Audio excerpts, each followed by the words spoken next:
ಸದಾ ಆನಂದತೀರ್ಥಮುತಲಂ ಭಜೆ ತಾಪತ್ರಯಾಪಹಂ ಕಾಮಧೇನುರ್ಯಥಾ ಪೂರ್ವಂ ಸರ್ವಾಭೀಷ್ಟಫಲಪ್ರದಾಂ ತಥಾ ಕಲೌ ವಾಜರಾಜಶ್ರೀಪಾದೋ ಅಭೀಷ್ಟದಃ ಸತಾಂ ಕಾಮಧೇನುರ್ಯಥಾ ಪೂರ್ವಂ ಸರ್ವಾಭೀಷ್ಟಫಲಪ್ರದಾಂ ತಥಾ ಕಲೌ ವೇದವೇದ್ಯಶ್ರೀಪಾದೋ ಅಭೀಷ್ಟದಃ ಸತಾಂ ಭವತಿ ಯದನುಭಾವಾತ್ ಈಡಮುಕೋಪಿ ವಾಗ್ಮಿ ಜಡಮತಿರಪಿ ಜಂತರ್ಜಾಯತೆ ಪ್ರಾಜ್ಞಮೌಲಿಃ ಸಕಲವಚನಚೇತೋ ದೇವತಾ ಭಾರತೀ ಸಾ ಮಮ ವಚಸಿ ನಿಧತ್ತಾಂ ಸನ್ನಿಧಿಂ ಮಾನಸೇ ಚ ನಮೋ ವಸ್ತಾತ್ವಿಕಾ ದೇವಾಃ ವಿಷ್ಣುಭಕ್ತಿಪರಾಯಣಾಃ ಧರ್ಮಮಾರ್ಗೇ ಪ್ರೇರಯಂತು ಭವಂತಃ ಸರ್ವದೇವೈಃ ಚಿತ್ತರೈಃ ಪದೈಶ್ಚ ಗಂಭೀರೈಃ ವಾಕ್ಯೈರ್ಮಾನೈರಖಂಡಿತೈಃ ಗುರುಭಾವಂ ವ್ಯಂಜಯಂತಿ ಭಾತಿ ಶ್ರೀ ಜಯತೀರ್ಥವಾಕಂ ವೃಂದಾವನಾಚಾರ್ಯ ಗುರುಭ್ಯೋ ನಮಃ ಪೂಜ್ಯಾಯ ರಾಘವೇಂದ್ರಾಯ ಸತ್ಯಧರ್ಮರತಾಯ ಚ ಭಜತಾಂ ಕಲ್ಪವೃಕ್ಷಾಯ ನಮತಾಂ ಕಾಮಧೇನವೇ ಧರಣೀಮಂಡಲೇ ಖ್ಯಾತಂ ಧೈರ್ಯಾದ್ ಗುಣಬ್ರಹ್ಮಿತಂ ಧಿಕ್ಕೃತಾಶೇಷವಾದೀಭಂ ಧೀರಸಿಂಹಮುನಿಂ ಭಜೆ ನೈವೇದ್ಯಗವಿಷಂಬ್ರಾಮೇ ವೀಕ್ಷ್ಯ ತದ್ಭುಕ್ತಿಭಾಗ್ ಗುರುಃ ಯೋ ದರ್ಶಯದ್ರವ್ಯಂ ರಾತ್ರೌ ಸತ್ಯಬೋಧೋऽಸ್ತು ಮೇ ಮುದೆ ವಿಶ್ವೇಶತೀರ್ಥಚರಣೌ ಶರಣಂ ಮಮಾಸ್ತಾಂ ಗುರುಸ್ತ್ರಾತಾ ಗುರುಸ್ತ್ರಾತಾ ಗುರುಸ್ತ್ರಾತಾ ನ ಸಂಶಯಃ ಶ್ರೀಗುರುಭ್ಯೋ ನಮಃ ಹರಿ ಓಂ ಹರಿ ಓಂ ಹರಿ ಓಂ. ಪೀಠದಲ್ಲಿ ಅಲಂಕರಿಸಿದಂತಹ ಭಾವಿ ಬ್ರಹ್ಮರ, ಭಾವಿ ಸಮೀರರ ಹಾಗೂ ಭಾವಿ ವಾದಿರಾಜರ ಸನ್ನಿಧಾನಕ್ಕೆ ಪಾತ್ರರಾದಂತಹ ಗುರುಗಳಿಗೆ ಅನಂತ ನಮಸ್ಕಾರಗಳನ್ನು ಮಾಡಿ, ಹಾಗೂ ಅನೇಕ ವಿದ್ವಜ್ಜನರು ಇಲ್ಲಿದ್ದಾರೆ, ಅವರಿಗೂ ಕೂಡ ಅನಂತ ನಮಸ್ಕಾರಗಳನ್ನು ಮಾಡಿ, ಅಪೂರ್ವವಾಗಿರುವಂತಹ ಚಮತ್ಕಾರ ಕೃತಿ, ವ್ಯಾಖ್ಯಾನ ಕೃತಿ, ಸ್ವಾಪ್ನ ಕೃತಿ ಅಂತೇ ಪ್ರಸಿದ್ಧವಾಗಿರೋದು. ಇಡೀ ಮಾಧ್ವ ಸಮಾಜದಲ್ಲೇನೆ ಸ್ವಾಪ್ನ ಕೃತಿ ಅಂತ ಮತ್ತೊಂದಿಲ್ಲ. ನಾವು ಜಯತೀರ್ಥರ ಕೃತಿ ಕೇಳಬಹುದು, ಮಧ್ವರ ಕೃತಿಯನ್ನು ಕೇಳಬಹುದು, ಯಾವುದೂ ಕೂಡ ಜಾಗೃತ ಅವಸ್ಥೆಯಲ್ಲಿರುವ ಕೃತಿಗಳು. ಆದರೆ ಸ್ವಪ್ನದಲ್ಲಿ ಬಂದಂತಹ ಕೃತಿಗಳು ಅಂತ ಯಾವುದೂ ಇಲ್ಲ. ಅದು ವಾದರಾಜರಿನಿಂದ ಪ್ರಾರಂಭ ಆಗಿದ್ದು. ವಾದರಾಜರ ಕಾಲದಲ್ಲಿ ಅವರು ಲಕ್ಷ್ಮೀ ಶೋಭಾನೆ ಹಾಗೂ ಯುಕ್ತ ಮಲ್ಲಿಕಾ ಆ ಶ್ಲೋಕದ ಕೊನೆಯಲ್ಲಿ ಬರುವಂತಹ ಒಂದು ಪದ ಹಾಗೂ ಮತ್ತೊಂದು ಶ್ಲೋಕಗಳು, ಹೀಗೆ 3-4 ಶ್ಲೋಕಗಳೇನಿದೆ ಸ್ವಾಪ್ನ ಪದ ಅಂತ ಆರಂಭ ಆಗಿದ್ದೇ, ಈ ವರ್ಡ್ ಪ್ರಾರಂಭ ಆಗಿದ್ದೇನೆ ಅದು ವಾದರಾಜರ ಕಾಲದಿಂದ. ಹೀಗಾಗಿ ಸ್ವಾಪ್ನದ ಮಹತ್ವವನ್ನು ಸೂಚಿಸ್ತಾ ಇರೋರು ವಾದರಾಜರ ಕಾಲದಲ್ಲೇ ಅವರೇ ತೋರಿಸಿದ್ದಾರೆ. ಮುಂದೆ ನಾನು ಅನೇಕ ಗ್ರಂಥಗಳ ಸ್ವಾಪ್ನ ಗ್ರಂಥವನ್ನು ಮಾಡ್ತೇನೆ ಅಂತ ಅನ್ನೋದಕ್ಕೆ ತಮ್ಮ ಅನೇಕ ಗ್ರಂಥಗಳಲ್ಲೇ ತಾವು ಅದನ್ನು ತೋರಿಸಿದ್ದಾರೆ.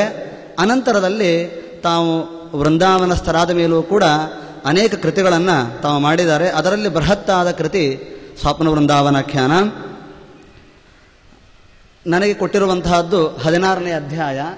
ಅದನ್ನು ಯಥಾಶಕ್ತಿಯಾಗಿ ಹೇಳೋದಕ್ಕೆ ಬಯಸ್ತೇನೆ. ಆಚಾರ್ಯರು ಗೀತಾ ತಾತ್ಪರ್ಯದಲ್ಲಿ ಒಂದು ಮಾತನ್ನು ಹೇಳ್ತಾರೆ. ಅಧಿಕಾರಂ ಫಲಂ ಚೈವ ಪ್ರತಿಪಾದ್ಯಂಚ ವಸ್ತುಯತ್ ಸ್ಮೃತ್ವಾ ಪ್ರಾರಭತೋ ಗ್ರಂಥಂ ಕರೋತೀಶೋ ಮಹತ್ಫಲಂ. ನಾವು ಏನೇ ಗ್ರಂಥವನ್ನು ಆರಂಭ ಮಾಡಲಿ, ನೀವು ರಚನೆ ಮಾಡಬಹುದು ಅಥವಾ ಓದಲಿಕ್ಕೆ ಆರಂಭ ಮಾಡಬಹುದು, ಏನೇ ಮಾಡಿ, ಯಾವುದೇ ಮಾಡಲಿಕ್ಕೆ ಆರಂಭ ಮಾಡಿದಾಗ ಮೊದಲು ನಮ್ಮಲ್ಲಿ ಏನಿರಬೇಕು ಅದನ್ನು ಆಚಾರ್ಯರು ತಿಳಿಸ್ತಾರೆ. ಅಧಿಕಾರ ಇರಬೇಕು, ಅದಕ್ಕೆ ಯೋಗ್ಯತಾ. ಅಧಿಕಾರ ಅಂದರೆ ಯೋಗ್ಯತಾ. ನಮ್ಮಲ್ಲಿ ಯೋಗ್ಯತೆ ಇದನ್ನೋ ಇಲ್ಲೋ, ಒಮ್ಮೆಲೇ ನಮಗೆ ಕ್ರೋಢಪತ್ರ ಕೊಟ್ಟರು ಓದಲಿಕ್ಕೆ, ನಮಗೆ ಯೋಗ್ಯತೆಯೇ ಇಲ್ಲ, ತೊಗೊಂಡು ಏನು ಮಾಡಬೇಕು? ಹೀಗಾಗಿ ಮೊದಲು ನಾವು ವಿಮರ್ಶೆ ಮಾಡ್ಕೊಳ್ಬೇಕು, ಈ ಗ್ರಂಥಕ್ಕೆ ನಾವು ಅಧಿಕಾರಿಗಳು ಹೌದೋ ಅಲ್ಲೋ. ಮೊದಲು ಅಧಿಕಾರದ ಸಂಪತ್ತಿಯನ್ನು ವಿಚಾರ ಮಾಡಬೇಕು. ಅನಂತರ ಫಲ. ನಾವು ಶಾಸ್ತ್ರವನ್ನೇನು ಓದ್ತೇವೆ, ಏನದರಿಂದ ಫಲ? ಇವತ್ತು ಪೌರೋಹಿತ್ಯದ ಜೀವನ ಆಗ್ತದೆ, ಎಲ್ಲ ಆಗತ್ತೆ.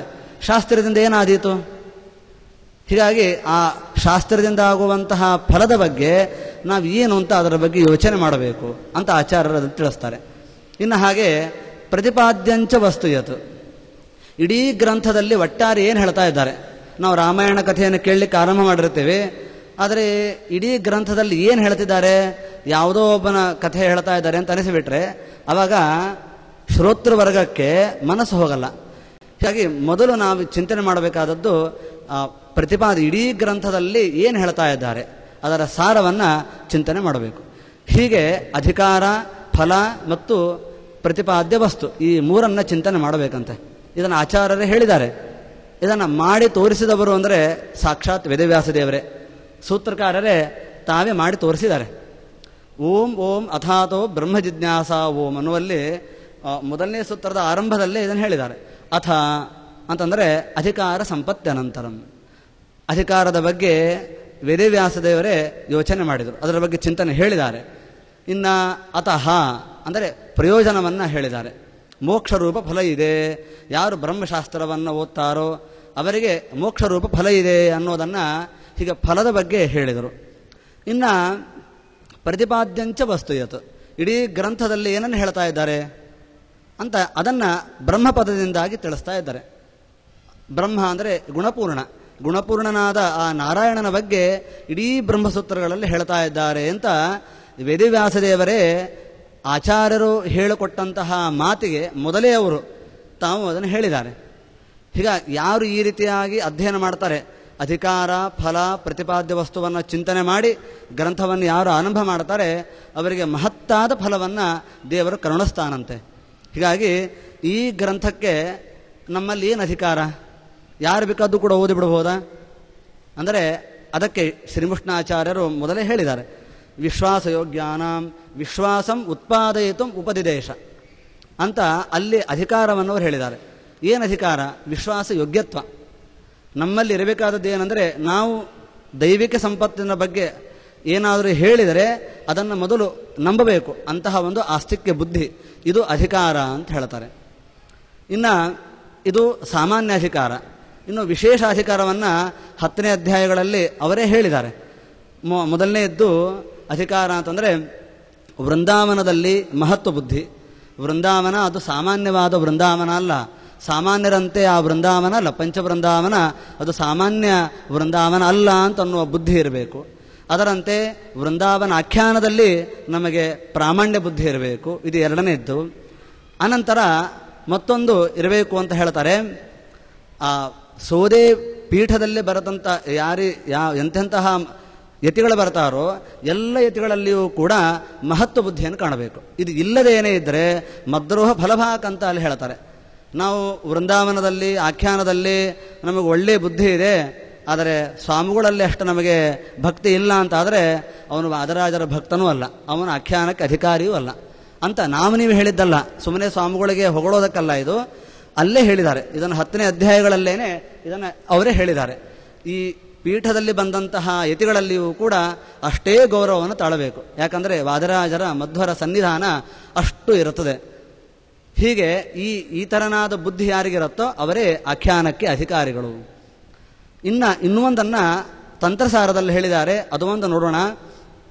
ಸಮಾನಾಂ ವಿಷಮಾ ಪೂಜಾ ಅಸಮಾನಾಂ ಸಮಾತಥ. ಅಲ್ಲಿ ಏನು ಮಾಡಿದ್ದಾರೆ, ಅಧಿಕಾರ ಯಾರಲ್ಲಿ ಇಲ್ಲ ಅನ್ನೋದನ್ನಲ್ಲಿ ಹೇಳ್ತಾರೆ. ಕಂಡವರನ್ನು ಅಂಶರು ಅಂತ ಹೇಳ್ತೇವೆ, ಇವರು ಅಂಶ, ಇವರು ಗರುಡಾಂಶ, ಇವರು ಶೇಷಾಂಶ ಅಂತ ಕಂಡವರನ್ನು ನಾವು ಹೇಳ್ತಾ ಹೋಗ್ತೇವೆ. ಅಂತಹ ಅವರೇನಿದ್ದಾರೆ ಅಂದರೆ ಸುಮ್ಮನೆ ತಾವು ಏನೋ ಅದು ಮುಖಚರ್ಯೆ ಕಾಣುತ್ತದೆ, ಸ್ವಲ್ಪ ಮುದ್ದು ಹೂಗೆ ಕಾಣುತ್ತೋ ಅದು ಕಾಣುತ್ತೋ ಅಂತ ಹೇಳಿಕೊಂಡು ನಾವು ಕಂಡವರನ್ನು ಅನೇಕ ಅಂಶಗಳು ಅಂತ ನಾವು ಹೇಳಲಿಕ್ಕೆ ಹೊರಟ್ರೆ ಅದು ಮಹಾಪರಾಧಕ್ಕೆ ಕಾರಣ ಆಗ್ತದೆ ಅಂತ ಆಚಾರ್ಯರು ಹೇಳಿದ್ದಾರೆ. ಹೀಗಾಗಿ ಅಂತಹ ವ್ಯಕ್ತಿಗಳು ಇದಕ್ಕೆ ಅಧಿಕಾರಿಗಳಲ್ಲ. ಹೀಗೆ ಇದೆಲ್ಲವನ್ನು ಕೂಡ ಯೋಚನೆ ಮಾಡಿ ಇನ್ನು ಅದು ಫಲದ ಬಗ್ಗೆ ಈ 16ನೇ ಅಧ್ಯಾಯದಲ್ಲೇ ಅದರ ಬಗ್ಗೆ ಮಾತ್ರ ಹೇಳ್ತಾನೆ. ಇಡೀ ಗ್ರಂಥಕ್ಕೆ ಮುಖ್ಯವಾದ ಫಲ ಮೋಕ್ಷವೇ ಫಲ. ಅವರೇ ಪ್ರತಿ ಶ್ಲೋಕದ ಅಂತ್ಯದಲ್ಲಿಯೂ ಕೂಡ ಅದನ್ನು ಹೇಳಿದ್ದಾರೆ. 16ನೇ ಅಧ್ಯಾಯದಲ್ಲಿ ಏನು ಫಲ ಇದೆ, 16ನೇ ಅಧ್ಯಾಯವನ್ನು ನಾವು ಓದೋದರಿಂದ, ಅದನ್ನು ಪಾರಾಯಣ ಮಾಡೋದರಿಂದ, ಅರ್ಥಾನುಸಂಧಾನ ಇಟ್ಕೊಳ್ಳೋದರಿಂದ ನಮಗೇನು ಫಲ ಅನ್ನೋದನ್ನು ಆ ವಾಕ್ಯಗಳಿಂದಲೇ ನೋಡಬಹುದು. ಶೇಷ ಪ್ರಕರಣ ಅಂತ ಮೊದಲು ಆರಂಭದಲ್ಲಿ ಬರುತ್ತದೆ. ಅಲ್ಲಿ ಒಂದು ಮಾತು ವಾದರಾಜರೇ ಒಂದು ಮಾತು ಹೇಳ್ತಾರೆ, ಗೋಪಾಲ ನಿರ್ಮಲತನೋ ಧರ್ಮಪಾಲಂತು ಪಾಲಯ ತದ್ಬಾಲಂಚ ಕೃಪಾಶೀಲಂ ತಚ್ಚಾಂಚಲ್ಯಂ ಚ ಚಾಲಯ. ಶೇಷಾಚಾರ್ಯರು ಅವರೇನಂತ ಅದರ ಬಗ್ಗೆ ಮುಂದೆ ವಿಸ್ತಾರವಾಗಿ ಹೇಳ್ತೇನೆ. ಶೇಷಾಚಾರ್ಯರು ಅಂತ ಅವರು ಭಾವಿ ಅಹಂಕಾರಿಕ ಅವರು ಪ್ರಾಣರು. ಅವರು ಹೇಳ್ತಾರೆ, ಅವರಿಗೆ ಅವರು ಧರ್ಮಾಧಿಕಾರಿಗಳು, ಮುಂದೆ ಆಗುವಂತಹ ಎಲ್ಲ ಧರ್ಮವನ್ನು ಪರಿಪಾಲನೆ ಮಾಡತಕ್ಕಂಥವರು ಅವರು ಯಾರು ಶೇಷಾಚಾರ್ಯರು. ಮತ್ತು ಅವರಿಗೆ ಮಕ್ಕಳಾಗಿರಲ್ಲ, ಸತ್ಪುತ್ರರಾಗಬೇಕಾಗಿರುತ್ತೆ. ಅದಕ್ಕೋಸ್ಕರ ಅವರಿಗೆ ಇಷ್ಟಪ್ರಾಪ್ತಿಯನ್ನು ಹೇಳಿರ್ತಾರೆ, ಅದನ್ನು ಅವರು ಮಾಡಿರಲ್ಲ. ಅವರಿಗೆ ಚಾಂಚಲ್ಯ ಇರ್ತದೆ ಅಂತ 10ನೇ ಅಧ್ಯಾಯದಲ್ಲಿ ಅದನ್ನು ಹೇಳಿದ್ದಾರೆ. ಶೇಷಾಚಾರ್ಯರಿಗೆ ಒಂದು ಆದೇಶವನ್ನು ಮಾಡಿರ್ತಾರೆ, ನೀವು ಆಖ್ಯಾನ ಕೃತಿಯನ್ನು ಎಲ್ಲ ಕಡೆಯಲ್ಲೂ ಪ್ರಚಾರ ಮಾಡಬೇಕು, ವಿಪ್ರರ ರಕ್ಷಣೆಯನ್ನು ಮಾಡಬೇಕು, ಹಾಗೂ ವ್ಯಾಸಮುಷ್ಟಿಯನ್ನು ಮಧ್ಯವಾಟ ಮಠದಿಂದ ನೀವು ತಗೊಂಡು ಬರಬೇಕು ಅಂತ ಹೇಳಿರ್ತಾರೆ. ಅದನ್ನು ಅವರು ಹಿಂದಿನ ಜನ್ಮದಲ್ಲೇ ಹೇಳಿರ್ತಾರೆ, ಅದನ್ನು ಮಾಡಿರಲ್ಲ. ಅದರಂತೆ ರಾಜನಿಗೆ ಉಪದೇಶ ಮಾಡಬೇಕಾಗಿರುತ್ತೆ. ಭೂಪರಾಜ ಅಂತ ಅಲ್ಲೇ ಹೇಳಿದ್ದಾರೆ, ಅವನಿಗೆ ಉಪದೇಶ ಮಾಡಬೇಕು ಅಂತ ಹೇಳಿರ್ತಾರೆ, ಅದನ್ನೂ ಕೂಡ ಮಾಡಿರಲ್ಲ. ಹೀಗಾಗಿ ಅದೆಲ್ಲವನ್ನು ಮಾಡದೇ ಇರುವ ಕಾರಣದಿಂದ ಅವರಿಗೆ ಏನು ದೋಷ ಬಂದಿರುತ್ತೆ, ಆ ದೋಷ ಪರಿಹಾರಕ್ಕೋಸ್ಕರ ಈ ಪ್ರಕರಣದಲ್ಲಿ ಹೇಳ್ತಾ ಇದ್ದಾರೆ. ಇಲ್ಲಿ ಹೇಳಬೇಕಾದ್ರೆ ಒಂದು ವಾಕ್ಯ ಇವರೇ ಹೇಳ್ತಾ ಇದ್ದಾರೆ ವಾದರಾಜರು, ನೋಡು, ನಿನ್ನ ಚಾಂಚಲ್ಯವನ್ನು ನಾನು ಪರಿಹಾರ ಮಾಡ್ತೇನೆ, ನಾನು ದೇವರ ಹತ್ರ ಪ್ರಾರ್ಥನೆ ಮಾಡಿಕೊಳ್ತೇನೆ. ಏನಂತ, ಅವನ ಚಾಂಚಲ್ಯ, ಅದರಂತೆ ಅವನ ಧರ್ಮರಕ್ಷಕತ್ವ, ಅದನ್ನು ರಕ್ಷಣೆ ಮಾಡಿ ಚಾಂಚಲ್ಯವನ್ನು ಪರಿಹಾರ ಮಾಡು, ಅವರ ಸಂತಾನವನ್ನು ರಕ್ಷಣೆ ಮಾಡು ಅಂತ ನಾನು ಹಯಗ್ರೀವ ದೇವರ ಹತ್ರ ಪ್ರಾರ್ಥನೆ ಮಾಡಿಕೊಳ್ತೇನೆ ಅಂತ ವಾದರಾಜರು ಹೇಳ್ತಾ ಇದ್ದಾರೆ. ಹಾಗಾದರೆ ಇದರಿಂದ ನಮಗೇನು ಗೊತ್ತಾಗ್ತದೆ? ಯಾರು ಇದನ್ನು ಅಧ್ಯಯನ ಮಾಡ್ತಾರೆ, ಶೇಷಸೂತ್ರಕ ಪ್ರಕರಣವನ್ನು ಯಾರು ಅಧ್ಯಯನ ಮಾಡ್ತಾರೆ, ಅವರಿಗೆ ಏನು ಫಲ ಅಂತಂದರೆ, ಚಾಂಚಲ್ಯ ಇತ್ತು ಅಂತಂದರೆ ಅದು ಹೋಗುತ್ತೆ. ಧರ್ಮದ ವಿಷಯದಲ್ಲೋ ಮತ್ತಾವುದು ವಿಷಯದಲ್ಲಿ ಅವರಿಗೆ ಚಾಂಚಲ್ಯ ಇತ್ತು ಅಂದರೆ ಅದು ಹೋಗುತ್ತೆ. ಅದರಂತೆ ಅವರ ಸಂತಾನ ರಕ್ಷಣೆ, ಅವರ ರಕ್ಷಣೆ ಆಗುತ್ತೆ. ಇದು 16ನೇ ಅಧ್ಯಾಯದ ಫಲ ಅಂತ ಇದರಲ್ಲಿ ಹೇಳ್ತಾರೆ, ಶ್ರೀಮುಷ್ಣಾಚಾರ್ಯರು ಹೇಳಿದ್ದಾರೆ. ಇನ್ನು ಯಾರಿಗೆ ಮಕ್ಕಳಾಗಿರಲ್ಲ ಅವರಿಗೆ ಮಕ್ಕಳು ಆಗ್ತಾರೆ ಈ 16ನೇ ಅಧ್ಯಾಯವನ್ನು ನಾವು ಅನುಸಂಧಾನ ಮಾಡಿಕೊಂಡಿದ್ದರಿಂದ. ಯಾಕೆಂದರೆ ಅರ್ಭಕೆ ಗರ್ಭ ಸಂಸ್ಥೆಪಿ ಸ್ವರ್ಭಾನುಗ್ರಸ್ತಭಾನುವತ್ ತವಾರ್ಭಕೋ ದುರ್ಭಗೋನ ಶುಭಾನಾಂ ಭೂರ್ಭವಿಷ್ಯತಿ ಅಂತ ಶೇಷಾಚಾರ್ಯರಿಗೆ ನಿಮಗೆ ಒಳ್ಳೆ ಮಗುವನ್ನು ನೀವು ಪಡಿತೀರಿ, ನಿಮಗೆ ವಿಠ್ಠಲ ಪ್ರತೀಕವನ್ನು ಆನೆಯನ್ನು ಮಾಡಿಕೊಳ್ಳುವಂತಹದ್ದು ನಿಮಗೆ ಬರ್ತದೆ, ಆ ಪ್ರಯತ್ನವನ್ನು ಮಾಡಿರಿ. ಆ ಪ್ರಯತ್ನವನ್ನು ಮಾಡುವ ಮೊದಲು ನಿಮಗೇನಾಗುತ್ತೆ ಅಂತಂದರೆ ಮಕ್ಕಳಾಗ್ತಾರೆ, ಒಳ್ಳೆಯ ಮಗುವನ್ನು ಪಡಿತೀರಿ. ಆ ಮಕ್ಕಳ ಕಾಲಗುಣದಿಂದಾಗಿ ಒಳ್ಳೆ ವಿಠ್ಠಲ ಪ್ರತಿಮೆ, ಆಚಾರ್ಯಕರಾರ್ಚಿತವಾಗಿರುವಂತಹ ವಿಠ್ಠಲ ಪ್ರತಿಮೆ ನಿಮಗೆ ಸಿಗತ್ತೆ ಅಂತ ಇದನ್ನು ಹೇಳ್ತಾ ಇದ್ದಾರೆ ಇಲ್ಲಿ. ಇದನ್ನು ಯಾರು ಹೇಳ್ತಾರೆ ಅವರಿಗೂ ಕೂಡ ಏನಾಗ್ತದೆ, ಮಕ್ಕಳಾಗ್ತಾರೆ. ಅಷ್ಟೇ ಅಲ್ಲ, ಅರ್ಭಕೆ ಗರ್ಭ ಸಂಸ್ಥೆಯೇ ಸ್ವರ್ಭಾನುಗ್ರಸ್ತಭಾನುವತ್ ತವಾರ್ಭಕೋ ಅಂತ ಇಲ್ಲಿ ಹೇಳೋ ಮೂಲಕ ಅವರಿಗೆ ಗರ್ಭದೋಷಗಳಿತ್ತು ಅಂದರೆ ಅದು ಕೂಡ ಪರಿಹಾರ ಆಗುತ್ತೆ ಅಂತ ಶ್ರೀಮುಷ್ಣಾಚಾರ್ಯರು ಅಲ್ಲಿ ಹೇಳಿದ್ದಾರೆ. ಅಂದರೆ ಇದರ ನಿದರ್ಶನ ಅಂತಲ್ಲಿ ಹೇಳ್ತಾ ಬಂದಾಗ ಅದನ್ನು ಹೇಳಿದ್ದಾರೆ. ಇನ್ನು ಇನ್ನೊಂದು ಮತ್ತೆ ಅದು 3ನೇ ಶೇಷ ಪ್ರಕರಣ ಬರ್ತದೆ, 3 ಸಲ ಹೇಳ್ತಾರೆ. ಅಲ್ಲಿ 3ನೇ ಶೇಷ ಪ್ರಕರಣದಲ್ಲಿ ತದ್ವತ್ ಕಮಲನಾಭಸ್ಯ ಸಮ್ಮತಸ್ಯ ಸುದುರ್ಮತೆ ಶಮನಂ ಚಾಸ ಸನ್ನೇತ್ರೆ ದಮನಂ ಯಾಸ್ಯತೇಯ ಮಾತ್. ಶೇಷಾಚಾರ್ಯರು ವಿಪ್ರನ ಮೇಲೆ ಸಂದೇಹ ಪಡ್ತಾರೆ. ಇವನು ವಿಪ್ರನ ಬಗ್ಗೆ ಅಂದರೆ ವಿಪ್ರನಲ್ಲಿ ವಾದರಾಜರು ಬಂದು ಹೇಳ್ತಾರೆ, ನೀನು ಹೋಗಿ ಶೇಷಾಚಾರ್ಯರಿಗೆ ನಾನು ಹೇಳಿದ್ದೇನೆ ಅಂತ ನೀನು ಅವ್ರಿಗೆ ಹೇಳಬೇಕು ಅಂತ ಒಂದಷ್ಟು ವಿಷಯಗಳನ್ನು ಹೇಳಿರ್ತಾರೆ. ಅದನ್ನು ತಾನು ಅವ್ರ ಮುಂದೆ ಹೇಳ್ತಾನೆ. ವಿಪ್ರ ತಾನು ಹೇಳ್ತಾನೆ ಇದನ್ನು, ಅದು ವ್ಯಾಸಾನಯನ ಇತ್ಯಾದಿಗಳ ಬಗ್ಗೆ 3 ಅದ ಕಾರ್ಯಗಳ ಬಗ್ಗೆ ಶೇಷಾಚಾರ್ಯರ ಹತ್ರ ಹೇಳಿದರೆ ಶೇಷಾಚಾರ್ಯ ಏನು ಮಾಡ್ತಾನೆ, ನನಗೆ ಸಾಧ್ಯ ಇಲ್ಲ ಇದನ್ನು, ಯಾಕಂದರೆ ನನ್ನ ಸ್ವಪ್ನದಲ್ಲಿ ಬಂದು ಹೇಳಿದಾರಾ, ನಿಮ್ಮ ಸ್ವಪ್ನದಲ್ಲಿ ಬಂದು ಹೇಳಿದರೆ ಆಯ್ತಾ, ನನ್ನ ಸ್ವಪ್ನದಲ್ಲಿ ಬಂದು ಹೇಳಬೇಕು ಅಂತ ಅವರು ಆಶಂಕೆ ಮಾಡ್ತಾರೆ. ವೃಂದಾವನ ಆಚಾರ್ಯರ ಮೇಲೇನೆ ಅವರು ಅಸಡ್ಡೆಯನ್ನು ತೋರ್ತಾರೆ. ಅಸಡ್ಡೆಯನ್ನು ತೋರಿದಾಗ ಆವಾಗ ಅವರು ಅದು ಶೇಷನಿಗೆ ಬೈತಾರೆ, ನೀನು ಅದು ಗುಣಾಧಮ ಅಂತ ಅವನನ್ನು ಬೈತಾರೆ. ಬೈತಾ ಇರಬೇಕಾದ್ರೆ ನಿನಗೆ ಒಳ್ಳೆಯದಾಗಬೇಕು ಅಂತಂದರೆ ನೀನು 3 ಜನರ ಸಹವಾಸ ಬಿಡಬೇಕು ಅಂತ ಹೇಳ್ತಾರೆ. ಕಮಲನಾಭ ಅಂತ ಒಬ್ಬ ಯತಿ, ತಮ್ಮಣ್ಣ ಅಂತ ಒಬ್ಬ ವ್ಯಕ್ತಿ, ಹಾಗೂ ಶ್ರೀನಿವಾಸ ಅಂತ ಅದು ಕೃಷ್ಣಾಚಾರ್ಯರ ಮಗ. ಇಂಥ ಈ ರೀತಿಯಾಗಿ ಅದನ್ನು ಉಲ್ಲೇಖ ಮಾಡ್ತಾರೆ.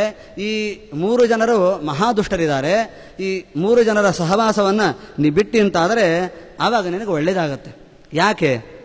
ಅವರೇನಿದ್ದಾರೆ, ಅವರ ಕಮಲನಾಭ ಅನ್ನೋರೇನಿದ್ದಾರೆ ಮಹಾದುಷ್ಟ ಇದ್ದಾನೆ.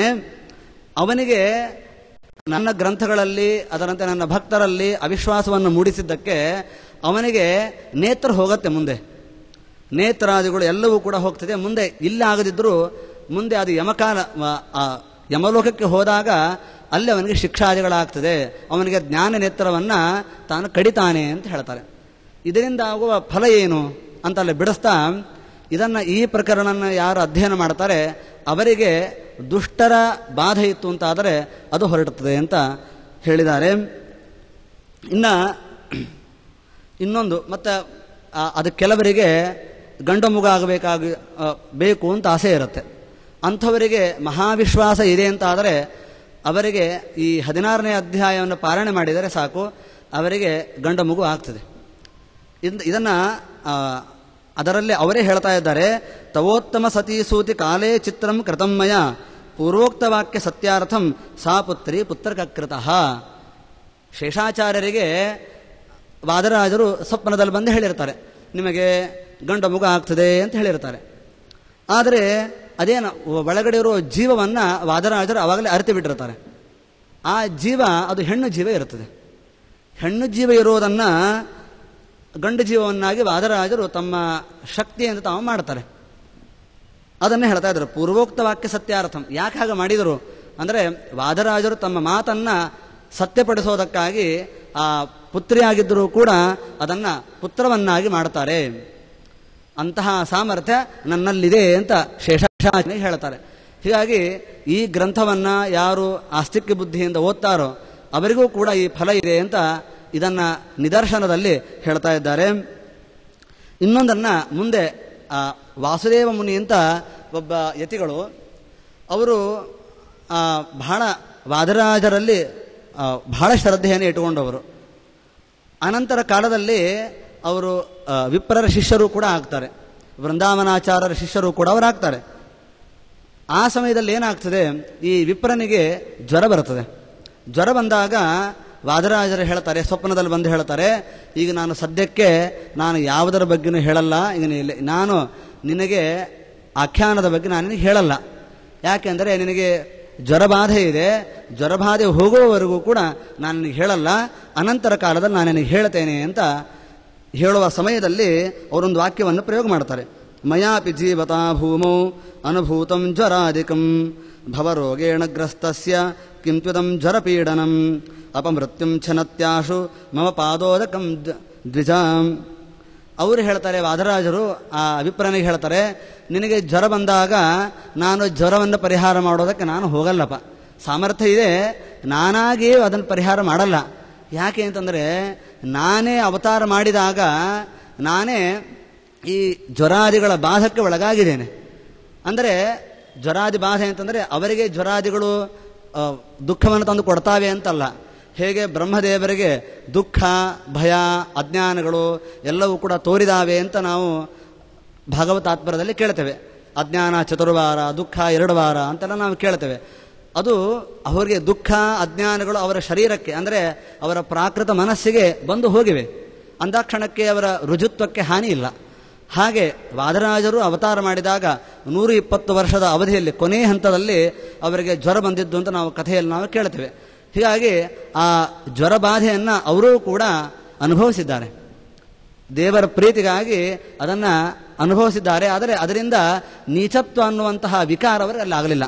ಜ್ವರ ಬಂದಿರಬಹುದು, ಆದರೆ ಜ್ವರದಿಂದ ಆಗುವಂತಹ ವಿಕಾರ ಏನಿದೆ, ನೀಚತ್ವ ಬುದ್ಧಿ, ಅದು ಅವರಲ್ಲಿ ಬರಲಿಲ್ಲ. ಜ್ವರ ಇತ್ತಷ್ಟೇ. ಹೀಗಾಗಿ ನನಗೇ ಯಾವುದೇ ವಿಧವಾದ ಕರ್ಮಗಳ ಲೇಪ ಹೆಚ್ಚಾಗಿಲ್ಲ, ಅಂಥವನಾದ ನನಗೇನೆ ಜ್ವರ ಆವಾಗವಾಗ ಬಂದು ಹೋಗಿದೆ ಅಂದ ಮೇಲಿಂದ ನೀನಂತೂ ಭವರೋಗದಿಂದ ಸಂಪೂರ್ಣ ಗ್ರಸ್ತನಾಗಿ ಬಿಟ್ಟಿಯ. ಸಂಸಾರ ರೋಗದಿಂದಾಗ ನೀನು ಗ್ರಸ್ತನಾಗಿರೋದರಿಂದ ನಿನಗೆ ಜ್ವರ ಬಾಧೆ ಬಾರದೇ ಇರತ್ತಾ? ಆದ್ದರಿಂದ ನಾನು ಅದನ್ನು ಬಿಡಿಸ್ಲಿಕ್ಕೆ ಹೋಗಲ್ಲ. ಅದನ್ನು ಯಾವತ್ತೂ ಕೂಡ ಜ್ವರ ಬಂತು ಅಂತಂದರೆ ಅದನ್ನು ಬಿಡಿಸ್ಲಿಕ್ಕೆ ಹೋಗಲ್ಲ, ತಾನಾಗೆ ಕಡಿಮೆ ಆಗಬೇಕು. ಆದರೆ ಒಂದು ನಿನಗೆ ಔಷಧವನ್ನು ಹೇಳ್ತೇನೆ, ಲೌಕಿಕ ಔಷಧವನ್ನು ತಗೊಳ್ಬೇಡ. ನೀನೇನು ಮಾಡಬೇಕು ಅಂದರೆ ಪಾದೋದಕವನ್ನು ಸ್ವೀಕಾರ ಮಾಡು. ನನ್ನ ವೃಂದಾವನ ಪಾದೋದಕವನ್ನು ಸ್ವೀಕಾರ ಮಾಡು. ನಿನಗೆ ಜ್ವರ ಯಾಕೆ, ಅಪಮೃತ್ಯುನೇ ಪರಿಹಾರ ಆಗತ್ತೆ. 2 ಸಲ ಅಪಮೃತ್ಯು ಬರುತ್ತದೆ ಅಂತ ಹೇಳ್ತಾರೆ. ಆ 2 ಸಲ ಅಪಮೃತ್ಯು ಬಂದಾಗಲೂ ಕೂಡ ನೀನು ಯಾವುದೇ ವಿಧವಾದ ಔಷಧವನ್ನು ಸ್ವೀಕಾರ ಮಾಡಬೇಡ. ಹೊರತು ನಾನು ಹೇಳಿದಂತೆ ನನ್ನ ವೃಂದಾವನದ ಪಾದೋದಕವನ್ನು ಸ್ವೀಕಾರ ಮಾಡು, ಅದರಿಂದ ಅಪಮೃತ್ಯು ಪರಿಹಾರ ಆಗ್ತದೆ. ಅಂದ ಮೇಲಿಂದ ಈ ಜ್ವರಬಾಧೆಯು ಕಡಿಮೆ ಆಗದೇ ಇರುತ್ತಾ, ಕಡಿಮೆ ಆಗೇ ತೀರುತ್ತದೆ ಅಂತ ಹೀಗೆ ಹೇಳುವ ಮೂಲಕ ನಮಗೆ ಜ್ವರಬಾಧೆ ಬಂತು ಅಂದರೆ ನಮಗೆ ವಿಶ್ವಾಸ ಇದೆ ಅಂತ ಆದರೆ ನಾವು ಮಾತ್ರೆಯನ್ನು ಸ್ವೀಕಾರ ಮಾಡಬೇಕಾಗಿಲ್ಲ. ಇದನ್ನು ಹೇಳಿಬಿಟ್ರೆ ಸಾಕು.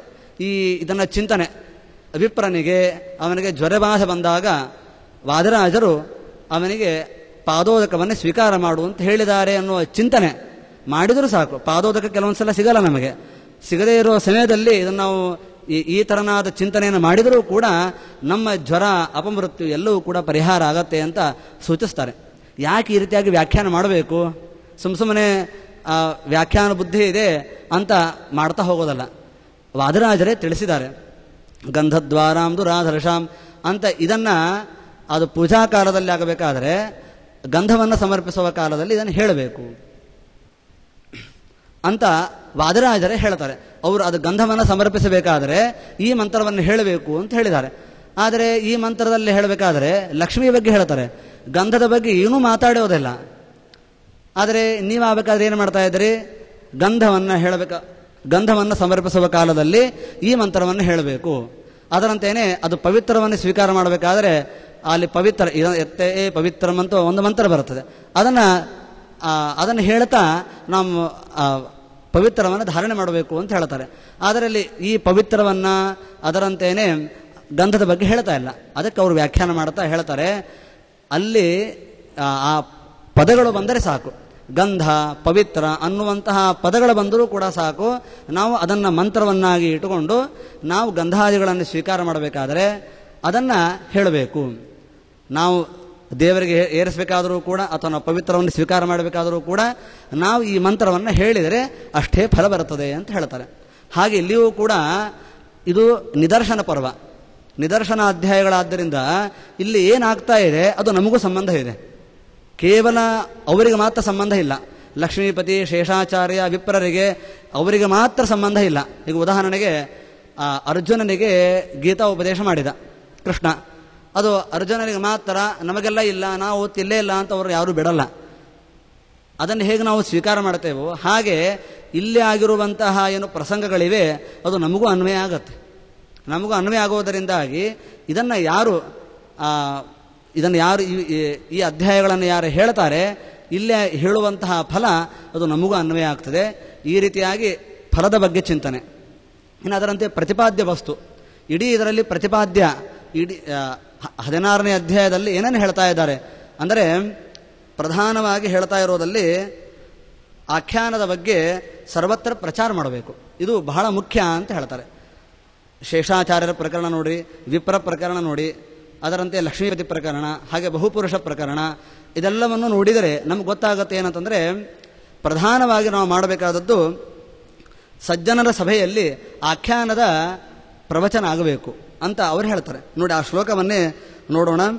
ಲಕ್ಷ್ಮೀಪತೆ ಮಮಕೃತಿಂಚ ಸತಾಂ ಸಭಾಸು ನಿಶಂಕ ಏವ ವದ ಸಾದರ ಮಾತ್ರ ನಿತ್ಯಂ ತೊನ್ನಪ್ರಿಯೇ ಪ್ರಥಮತ ಪ್ರಥಿತಾಂಚ ಕೃತ್ವ ಮತ್ಪ್ರೀತಿಮೇವ ಕೃತವಾನಸಿ ವಾಚಕೇಶ. ವಾಚಕೇಶ, ಚೆನ್ನಾಗಿ ಮಾತಾಡುವನೇ ಹೇ ಲಕ್ಷ್ಮೀಪತಿ, ನೀನೇನು ಮಾಡಬೇಕು? ಸಜ್ಜನರ ಸಭೆಯಲ್ಲಿ ನಿಶಂಕವಾಗಿ, ನಿನಗೆ ಸಂಶಯ ಇರಬಾರದು. ಮತ್ತೆ ಆಖ್ಯಾನ ಕೃತಿಯನ್ನೇ ನೀನು ಹೇಳ್ತಾ ಇದ್ದಿ, ನಿನಗೆ ಸಂಶಯ ಎದ್ದುಕೊಂಡು ಹೇಳಬಾರದು. ನೀನು ನಿಶಂಕನಾಗಿ ನೀನು ಆದರದಿಂದ ಎಲ್ಲ ಸಜ್ಜನರ ಸಭೆಯಲ್ಲಿ ಈ ಆಖ್ಯಾನವನ್ನು ಹೇಳು. ಹೇಳಿದಾಗ ತನ್ನ ಪ್ರಿಯೆ, ನೀನು ನನಗೆ ಬಹಳ ಪ್ರೀತಿ ಪಾತ್ರನಾಗ್ತೀಯ. ಪ್ರಿಯೆ, ನೀನು ಎಲ್ಲರಕ್ಕಿಂತಲೂ ಕೂಡ ನೀನೇ ಪ್ರೀತಿ ಪಾತ್ರನಾಗೋದರಿಂದಾಗಿ ನಾನು ನಿನ್ನಲ್ಲಿ ಬಹಳ ಅನುಗ್ರಹವನ್ನು ಮಾಡ್ತೇನೆ ಅಂತ ಈ ರೀತಿಯಾಗಿ ಹೇಳ್ತಾ ಇದ್ದಾರೆ ಇಲ್ಲಿ. ಇದರಿಂದಾಗಿ ಗೊತ್ತಾಗುವಂತಹದ್ದು, ಇಡೀ ಅಧ್ಯಾಯದಲ್ಲಿ ಒಟ್ಟು ಹೇಳ್ತಾ ಇರುವಂತಹದ್ದೇನೆಂದರೆ ಆಖ್ಯಾನದ ಪ್ರಸಿದ್ಧಿ. ಎಲ್ಲ ಕಡೆಯಲ್ಲಿಯೂ ಆಖ್ಯಾನದ ಪ್ರಸಿದ್ಧಿ ಆಗಬೇಕು. ನೀವು ಅದನ್ನು ಮಾತಿನ ಮೂಲಕ ಆದರೂ ಹೇಳ್ತಾರೋ ಅಥವಾ ಅದನ್ನು ಇದರಲ್ಲಿ ಶಿಲಾಲೇಖನ ಮಾಡೋದರಿಂದಲಾದರೂ ಕೂಡ ಹೇಳ್ತಾರೋ, ಹೇಗಂತಲ್ಲ. ಒಟ್ಟಾರೆ ಲಕ್ಷ್ಮೀಪತಿಗೆ, ಶೇಷಾಚಾರ್ಯರಿಗೆ, ಅದರಂತೆ ವಿಪ್ರನಿಗೆ ಹೇಳ್ತಾರೆ, ನೀವು ಇದನ್ನು ಆಖ್ಯಾನವನ್ನು ಯಾವತ್ತೂ ಬಿಡಬಾರದು ಅಂತ ಅದಕ್ಕೆ ಒತ್ತನ್ನು ಕೊಡುವಂತಹದ್ದು ಆಗಿದೆ. ಹೀಗಾಗಿ 16ನೇ ಅಧ್ಯಾಯದಲ್ಲಿ ಇಡೀ ಸಾರ ಏನು ಅಂದರೆ ಆಖ್ಯಾನದ ಪ್ರವಚನ, ಆಖ್ಯಾನದಲ್ಲಿ ಶ್ರದ್ಧೆ, ಇದನ್ನು ಒತ್ತು ಕೊಟ್ಟು ಹೇಳ್ತಾ ಇದ್ದಾರೆ. ಇನ್ನು ಮುಂದೆ ಅದರ ಬಗ್ಗೆ ನೋಡೋಣ. ಇಲ್ಲಿ ಎಷ್ಟು ಪ್ರಕರಣವನ್ನು ಮಾಡಿದ್ದಾರೆ ಅಂದರೆ, ಒಂದು ಶೇಷಾಚಾರ್ಯರಿಗಾಗಬೇಕಾದರೆ 3 ಪ್ರಕರಣವನ್ನು ಮಾಡಿ ಅವರಿಗೆ ಏನು ಹೇಳಬೇಕು ಅಂತ ಅಂದ್ಕೊಂಡಿದ್ದಾರೋ ಅದನ್ನು ಹೇಳ್ತಾರೆ. ಹಾಗೆ ವಿಪ್ರನಿಗೆ ಆಗಬೇಕಾದರೆ, ಬ್ರಾಹ್ಮಣನಿಗೆ ಆಗಬೇಕಾದರೆ 5 ಬಾರಿ ಅವನಿಗೆ ಉಪದೇಶವನ್ನು ಮಾಡ್ತಾರೆ. ಹಾಗೆ ಲಕ್ಷ್ಮೀಪತಿಗೆ 11 ಶ್ಲೋಕದಿಂದ, ಹಾಗೆ ಬಹುಪುರುಷರು ಅಂತ ಒಂದು ಪ್ರಕರಣ ಮಾಡಿದ್ದಾರೆ, ಅಲ್ಲಿ 7 ಶ್ಲೋಕಗಳಿಂದ ತಾವು ಮಹತ್ತಾದ ಪ್ರಮೇಯವನ್ನು ತಿಳಿಸ್ತಾರೆ. ಇಲ್ಲಿ ಮೊದಲು ಆರಂಭವನ್ನು ಮಾಡ್ತಾ ಮತ್ಪಾದ ಸೇವಾ ವಿಷಯೇ ತೇ ಶಿಷಾದೈಷಾಸ್ತಿ ಚೇತ್ ವೃಂದಾವನೆ ಶೇಷ ಪದ್ಯ ಜಾತಾನಿ ವದ ಚೋಷಸಿ. ಅವನಿಗೆ ಹೇಳ್ತಾ ಇದ್ದಾರೆ, ನೀನು ಮೊದಲೇನು ಮಾಡಬೇಕು, ನಿನಗೇನಾದರೂ ಕೂಡ ನನ್ನ ಸೇವೆಯನ್ನು ಮಾಡಬೇಕು ಅನ್ನುವ ಇಚ್ಛೆ ಇದೆ ಅಂತಾದರೆ ಶೇಷ ನೀನೇನು ಮಾಡಬೇಕು ಅಂದರೆ ವೃಂದಾವನದ ಸನ್ನಿಧಿಯಲ್ಲಿ ಬಂದು ಈ ವೃಂದಾವನಾಖ್ಯಾನವನ್ನು ಉಷಕ್ಕಾಲದಲ್ಲಿ ಪಠನ ಮಾಡಬೇಕು. ವೃಂದಾವನೆ ಇದಕ್ಕೆ ಎರಡು ವಿಧವಾದ ಅರ್ಥವನ್ನು ಮಾಡಿದ್ದಾರೆ. ವೃಂದಾವನೇ ಪದ್ಯಜಾತಾನಿ ಅನ್ನೋದಕ್ಕೆ ವೃಂದಾವನ ಸಮೀಪೆ ಅಂತ ಅರ್ಥವನ್ನು ಮಾಡಿದ್ದಾರೆ, ಅಥವಾ ವೃಂದಾವನ ವಿಷಯಕ ಪದ್ಯಜಾತಾನಿ ಅಂತ ಅರ್ಥವನ್ನು ಮಾಡಿದ್ದಾರೆ. ಹೀಗಾಗಿ ಆಖ್ಯಾನ ಕೃತಿಯನ್ನು ವೃಂದಾವನದ ಸನ್ನಿಧಿಯಲ್ಲಿ ಉಷಕ್ಕಾಲದಲ್ಲಿ ನೀ ಪಠನ ಮಾಡುವಂತ ಶೇಷನಿಗೆ ಹೇಳ್ತಾ ಇದ್ದಾರೆ. ಈ ಶೇಷನಿಗೆ ಯಾಕೆ ಹೇಳಲಿಕ್ಕೆ ಹೊರಟರು ಅಂದರೆ ಅದನ್ನು 10ನೇ ಅಧ್ಯಾಯದಲ್ಲಿ ಹೇಳಿದ್ದಾರೆ. ಅವನಿಗೆ ಇಷ್ಟಪ್ರಾಪ್ತಿ ಉಪಾಯವನ್ನು 10ನೇ ಅಧ್ಯಾಯದಲ್ಲಿ ಹೇಳಿದ್ದಾರೆ. ಅವನಿಗೇನು ಅನಿಷ್ಟ ಆಯಿತು ಅನ್ನೋದನ್ನು ಹಿಂದಿನ ಅಧ್ಯಾಯದಲ್ಲಿ ಹೇಳಿದ್ದಾರೆ ಅಂತ ಇವರು ಬಿಡಿಸ್ತಾರೆ, ಅಲ್ಲಿ ಶ್ರೀಮುಷ್ಣಾಚಾರ್ಯರು ಬಿಡಿಸ್ತಾರೆ. ಅದನ್ನು ನೋಡಿದರೆ ಅಲ್ಲಿ ಹೇಳಿರುವಂತಹದ್ದು ವಿಚಾರ, ಈ ಶೇಷಾಚಾರ್ಯರು ಹಿಂದಿನ ಜನ್ಮದಲ್ಲಿ ಕೂರ್ಮ ಅನ್ನುವಂತಹ ಒಬ್ಬ ರಾಜನಾಗಿದ್ದರು. ಈ ರಾಜ ನರ್ಮದಾ ನದಿ ತೀರದಲ್ಲಿ ತಾವು ವಾಸ ಮಾಡಿಕೊಂಡಿದ್ದ. ಆ ಸಮಯದಲ್ಲಿ ನರ್ಮದಾ ನದಿಯಲ್ಲಿ ನೌಕೆಯಲ್ಲಿ ವಿಹಾರ ಮಾಡ್ತಾ ಮಾಡ್ತಾ ಎಲ್ಲ ಬ್ರಾಹ್ಮಣರನ್ನು, ಋಷಿ ಮುನಿಗಳು ಎಲ್ಲರೂ ಇದ್ದಾರೆ, ಅವರನ್ನು ಅವಹೇಳನ ಮಾಡ್ತಾ ಇದ್ದ. ಅಣಿಮಾಂಡವ್ಯ, ಕಾಣ್ವ ಮುಂತಾದ ಋಷಿಗಳೆಲ್ಲರೂ ಕೂಡ ಅಲ್ಲಿದ್ದಾರೆ, ಅವರನ್ನು ಅವಹೇಳನ ಮಾಡುವುದು. ಇದು ಅವರಿಗೆ ಗೊತ್ತಾಯಿತು. ವಸುಹೋತ್ರ ಅನ್ನುವಂತಹ ಒಬ್ಬ ಬ್ರಾಹ್ಮಣ ಏನು ಮಾಡ್ತಾನೆ, ಹೀಗೆ ಈ ರಾಜ ಕುರುಮ ರಾಜ ಎಲ್ಲರಿಗೂ ಬೈತಾನೆ, ಕಂಡ ಬ್ರಾಹ್ಮಣರ ಮೇಲೆ ಅನಾದರ ತೋರ್ತಾನೆ ಅಂತ ಈ ವಿಚಾರವನ್ನು ಏನು ಮಾಡ್ತಾನೆ, ವಸುಹೋತ್ರ ಅನ್ನುವ ಬ್ರಾಹ್ಮಣ ಈ ಅಣಿಮಾಂಡವರಿಗೆ ಬಂದು ಹೇಳ್ತಾನೆ. ಆಗ ಅಣಿಮಾಂಡವರ ಶಾಪ